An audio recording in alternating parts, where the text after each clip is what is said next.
दोस्तों, ये कहानी है दो अधूरी जिंदगियों की जो एक संयोग से मिली और फिर एक दूसरे का सहारा बन गई। ये सिर्फ मुलाकात नहीं थी, ये किस्मत की लिखी हुई कहानी थी। दोपहर के करीब 2 बजे लखनऊ जंक्शन का प्लेटफार्म लोगों की आवाज़ों से गूंज रहा था। चाय वाले बोल रहा था, चाय चाय चाय की आवाज़, पुलियों का सामान ढोना और कहीं दूर से आती ट्रेन की सीटी, सब कुछ मिलकर एक अलग ही माहौल बना रहे थे। इसी भीड़ से बिल्कुल अलग एक फौजी की आंखों में चमक थी और चेहरे पर मासूम सी खुशी। नाम था उसका मोहित कुमार। आज कई महीनों बाद छुट्टी लेकर मोहित कुमार घर लौट रहा था। मन में उत्साह था क्योंकि उसने घर पर किसी को नहीं बताया था। माँ, बाबूजी और अपनी छोटी बहन को सरप्राइज देने का प्लान था। मोहित के कदम तेज थे, लेकिन तभी उसकी नज़र प्लेटफार्म नंबर 4 पर एक बेंच पर पड़ी। वहाँ बैठी थी एक गरीब लड़की, बेहद खूबसूरत, लेकिन उसके चेहरे पर ऐसी उदासी थी जैसे किसी ने उसकी जिंदगी से सारी खुशियाँ चुरा ली हो। आंखों में थकान और होठ सूखे हुए थे और हाथ में एक टिकट था जिसे वह घूर तो रही थी, लेकिन जैसे उसका मन कहीं और था। मोहित ठिठक गया और सोचने लगा, मैं इतनों दिनों बाद घर जा रहा हूँ, मेरी दुनिया रोशनी से भरी है, फिर ये लड़की इतनी अंधेरी क्यों लग रही है। उसके मन में सवाल उठा। तभी ट्रेन के आगे की अनाउंसमेंट हुई। लड़की ने एक गहरी सांस ली और धीमे धीमे उठकर चल पड़ी। दोस्तों, अगर ये कहानी आपको पसंद आ रही हो तो इसे हाइप और लाइक जरूर करें और ऐसी ही सच्ची और भावुक कहानियों के लिए चैनल को सब्सक्राइब करना ना भूलें। आपका एक क्लिक हमें और कहानियाँ लाने की ताकत देता है। ट्रेन प्लेटफार्म पर आई, लड़की चढ़ी और मोहित भी उसी डिब्बे में चढ़ गया। वो खिड़की के पास बैठ गई और बाहर जाते चेहरों को देखती रही।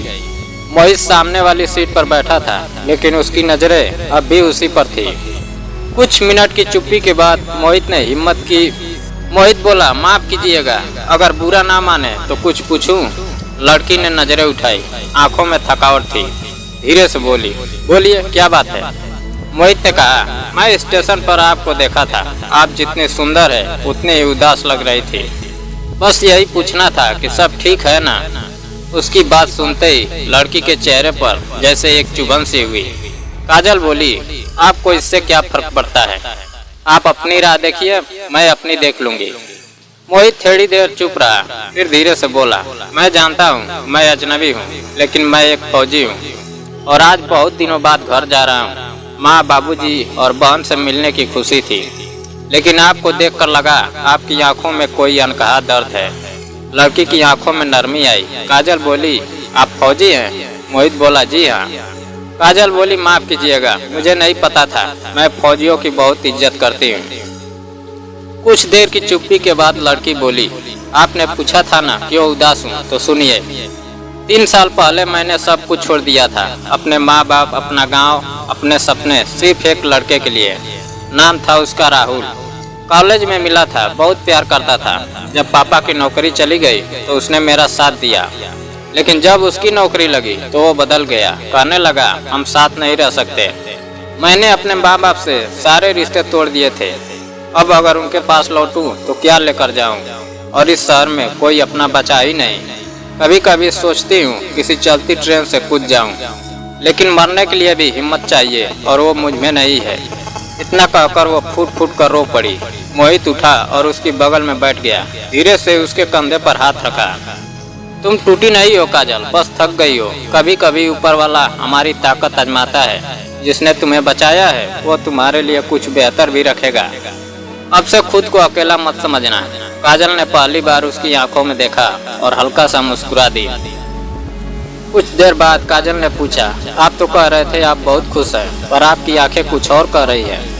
मोहित ने गहरी सांस ली। जब मेरी पहली पोस्टिंग हुई तो माँ, बाबूजी ने मेरी शादी तय कर दी थी। लड़की का नाम था रूपाली। शादी के कुछ साल बहुत अच्छे बीते। फिर एक दिन वो माँ बनी और उसी दिन इस दुनिया से चली गई। उसने बेटी को जन्म दिया, लेकिन खुद मुझे और मेरी बच्ची को हमेशा के लिए छोड़ गई। मैं दोबारा शादी नहीं की, क्योंकि हर बार जब माँ कहती है तो रूपाली की याद आ जाती है। मैंने खुद को बेटी की परवरिश में झोंक दिया। वो अब 4 साल की है। मुझे पापा कम, मम्मा ज्यादा बुलाती है। काजल चुपचाप सुनती रही। अब उसकी आंखों में सिर्फ अपनापन था। ट्रेन दरभंगा स्टेशन पर पहुंचने वाली थी। मोहित ने पूछा, अब कहाँ जाओगी? काजल बोली, नहीं जानती, शायद माँ बाप दरवाजा भी न खोले। मोहित ने कहा, तुम मेरे साथ चलो। मैं नहीं कह रहा था अभी शादी करो, बस इतना कह रहा हूँ, जब तक तुम्हें कोई अपनाने वाला न मिले मैं तुम्हारा सहारा बन जाऊँ। काजल चौंकी, लेकिन उसकी आंखों में आंसू गिर पड़े। उसकी मुस्कान अब बदल चुकी थी। मोहित के घर पहुंचने पर माँ पापा ने पहले सवाल किए, लेकिन मोहित की बात सुनकर और काजल का सच जानकर उन्होंने कहा, गलती तो सबसे होती है, पर जो उसने मान ले वही बड़ा इंसान है। फिर पापा ने रिश्तेदार के जरिए काजल के माँ बाप से संपर्क किया। पता चला वे आज भी चुपचाप उसकी तस्वीर देखते हैं। अगले दिन सब गांव पहुंचे।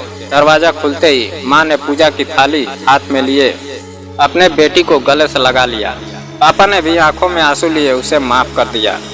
दोनों परिवारों की मौजूदगी में सादगी से लेकिन पूरे प्यार के साथ मोहित और काजल की शादी हुई।